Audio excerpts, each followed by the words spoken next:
What if the history we know is only a fraction of the truth, a carefully selected version meant to keep powerful secrets out of our reach? What if ancient manuscripts, hidden for nearly 2 millennia, contained words that could change everything we believe about faith, the divine, and ourselves? These are the books that were left behind, the forbidden texts that challenged empires and shook the foundations of religion.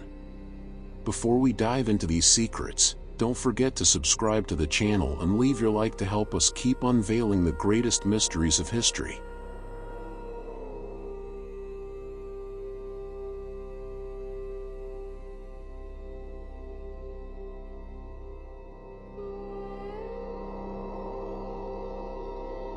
In 1945, in the heart of the Egyptian desert, a group of peasants made a discovery that would change everything.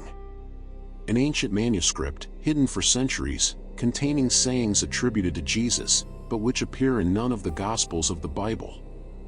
This was the Gospel of Thomas, a mysterious text that raised deep doubts about what, in fact, was left out of the official story. Unlike the Gospels we know, Thomas doesn't narrate miracles, nor the death or resurrection. It is a collection of 114 short sayings, almost as if they were Jesus' secret teachings. Some are familiar, echoing passages from the Bible, but others sound as if they were taken from an ancient book of philosophy. One of them says, "If what is within you does not save you, what is outside will not save you either." That single line changes everything. Instead of depending on rituals, churches, or intermediaries, the message points to inner transformation, something personal, direct, and profoundly liberating. And that was exactly the idea that so frightened the early church. The Gospel of Thomas puts the focus on self-knowledge, on individual experience. It doesn't speak of sin, punishment, or institutional salvation. It suggests that each person can, by themselves, find the way. For an institution rising as the only bridge between God and the faithful, that kind of thinking was not just different, it was a threat. Beyond that, the text is filled with elements tied to Gnosticism, a current that believed the material world was a kind of prison, and that knowledge, gnosis, was the key to freeing the soul. This ran directly counter to everything the Church was trying to establish as universal truth. For this reason, Thomas was deemed dangerous and deliberately left out of the canon, condemned to oblivion for centuries. But the story of lost texts begins much earlier. Before the flood, before Moses, and even before the best-known prophets, there was a man named Enoch. According to the Bible itself, he was so righteous that he was taken directly to heaven without ever experiencing death. What almost no one knows is that there's an entire book attributed to him, a book intentionally erased from the official record, the Book of Enoch. This text speaks in detail about something the canonical Gospels only mention superficially, the origin of the fallen angels. It describes how certain celestial beings, known as the Watchers, descended to earth and had relations with human women, generating hybrid creatures known as the Nephilim, giants with unusual abilities and strength. These beings, it says, were responsible for spreading chaos and corruption in the ancient world, and their appearance was the real reason for the Great Flood. So why was such an important book excluded from the Bible? The answer is both simple and unsettling: it's too detailed. The Book of Enoch doesn't speak in generalities. It lists the names of the rebellious angels, describes forbidden technologies and knowledge they taught to humans, and reveals a complex spiritual universe full of conflicts and hierarchies. All of this complicated the central narrative of faith, which needed to be clearer, more direct and, above all, more controlled. Although it is quoted directly in the New Testament's letter of Jude, the Book of Enoch was set aside. Only very specific communities, like the Ethiopian Orthodox Church, preserved it in their canon. Today, many scholars and seekers turn to it in search of hidden answers, especially about the apocalypse. Because Enoch doesn't speak only of the past, he speaks of the end, of celestial wars, final judgments, and a cosmic division between light and darkness. For those who study prophecy, this book has become almost a lost map of what is still to come. For centuries, the figure of Mary Magdalene was reduced, seen only as a follower of Jesus. But what if she had been much more than that? What if she were, in truth, one of the closest and most important voices to Jesus, and yet was silenced? That is exactly what the Gospel of Mary Magdalene reveals, a text that directly challenges the traditional narrative. Discovered in fragments, almost destroyed by time, this gospel doesn't portray Mary as a repentant sinner or a mere extra, but as an apostle, someone who deeply understood Jesus' most secret teachings. In one of its most striking passages, the disciples are confused and afraid after Christ's death, and it is Mary who rises as the only one able to comfort them and interpret the Master's words. She speaks about the Spirit, detachment from the material world, and the inner path to true understanding, themes that closely recall Gnosticism, that strand of faith focused on spiritual knowledge, which the institutional church fought so hard to erase.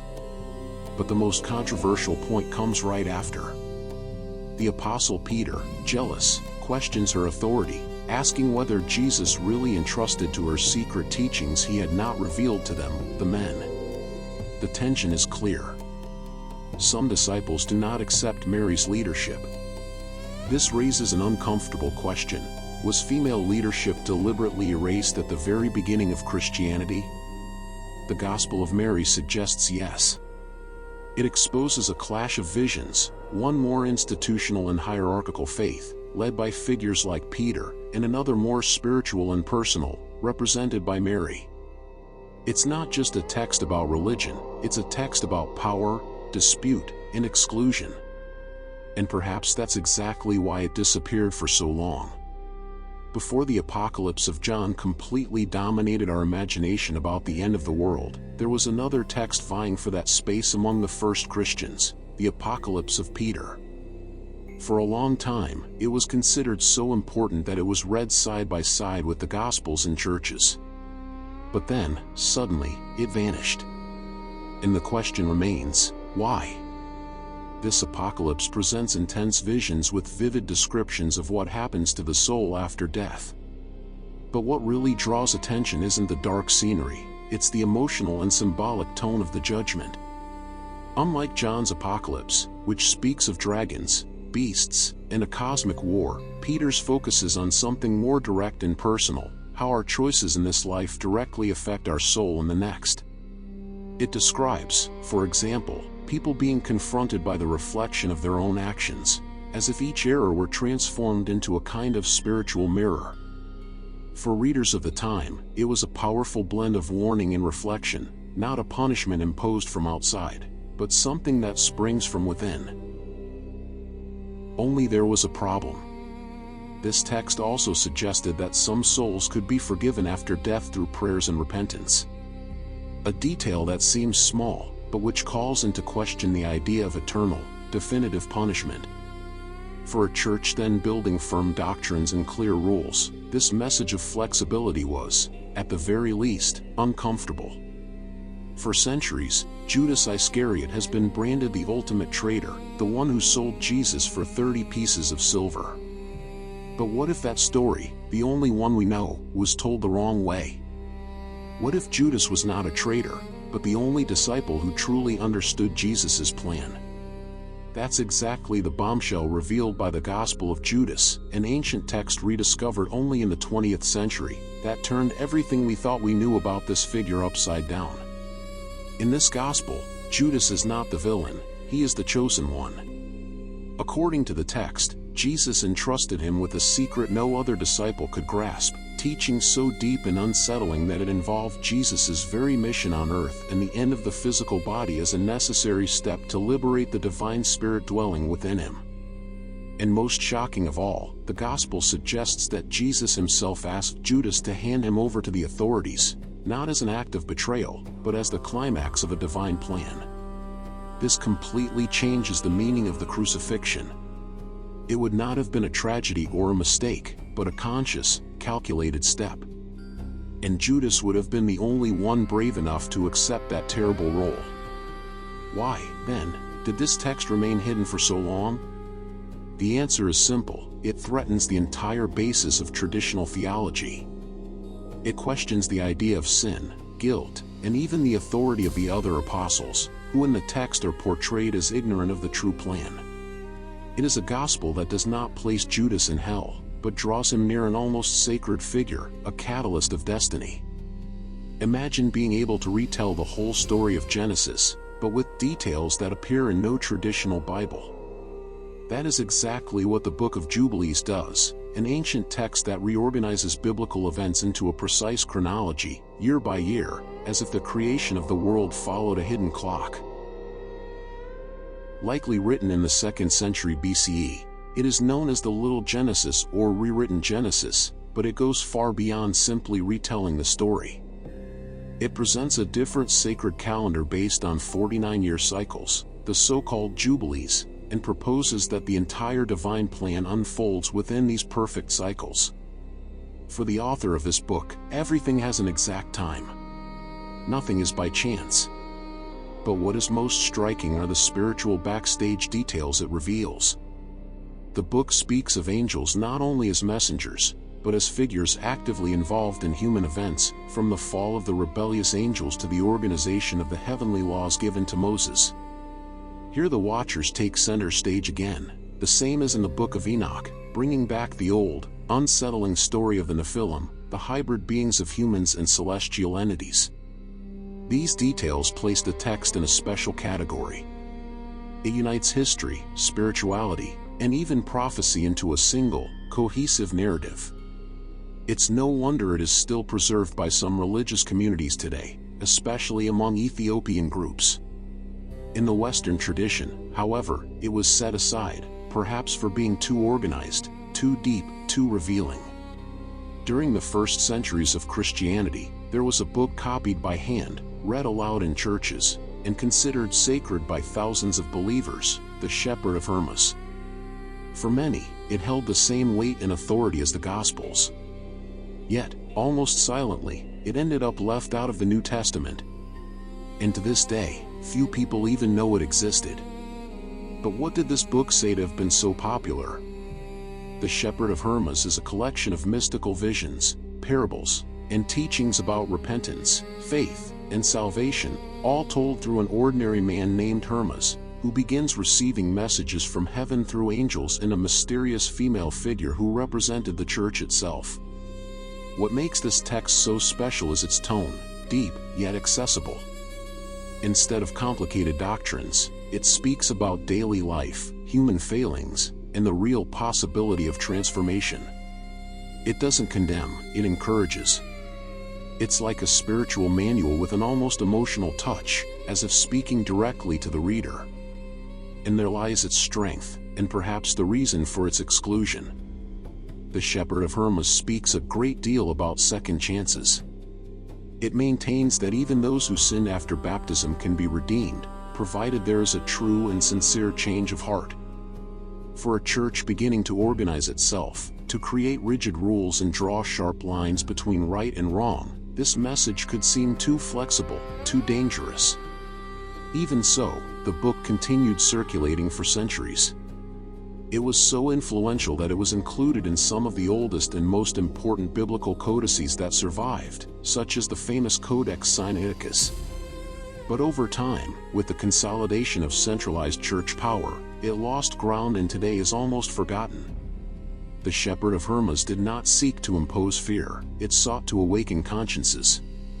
And perhaps because of that, it touched so many, and troubled so many others. We all know the story of Adam and Eve, the serpent, the forbidden fruit, the fall. But what if there were a version in which Adam himself retells everything, revealing a secret that completely changes the meaning of the story? That is exactly what we find in the Apocalypse of Adam, a Gnostic text buried for centuries and rediscovered in Egypt in 1945. In this astonishing account, Adam does not appear as an ignorant being who fell from grace out of pure disobedience. On the contrary, he emerges as someone who awoke to an even deeper truth. He tells his descendants that before the Creator who expelled him from Eden, there existed a true God, a God hidden behind everything, a being of pure light and wisdom who does not demand submission but, rather, consciousness. And more, according to this text, the true sin was not eating the fruit, it was accepting to live under a system of spiritual control imposed by a lesser, jealous God. The Apocalypse of Adam declares that the world was handed over to forces that distort truth, and that real knowledge has been hidden from humanity since the beginning. The central message is a bombshell to traditional ideas: the world is not what it appears to be, and the God who punishes may not be the true God. Most impressive is the text's almost prophetic tone. It speaks of a mysterious figure who would come in the future to reveal the whole truth, someone who would not be accepted by the religions of the time, but who would bring a light capable of freeing human beings from all illusion. For saying such things, the Apocalypse of Adam was left out. It was far too dangerous. It challenges the concept of original sin, dismantles the narrative of divine punishment, and proposes something radical, that humanity was made to awaken, not to obey. From Thomas's inward wisdom, through Enoch's heavenly secrets, Mary Magdalene's silenced leadership, and Judas's retold story, each of these texts opens a door to a new way of understanding the past and ourselves. They remind us that history, especially spiritual history, is not always written by the victors, but by the voices bold enough to question. Perhaps the time to hear what Adam and so many others had to say has finally arrived. Which of these forbidden books shocked or fascinated you the most? Leave your thoughts in the comments, and get ready, because there are still many secrets to be revealed.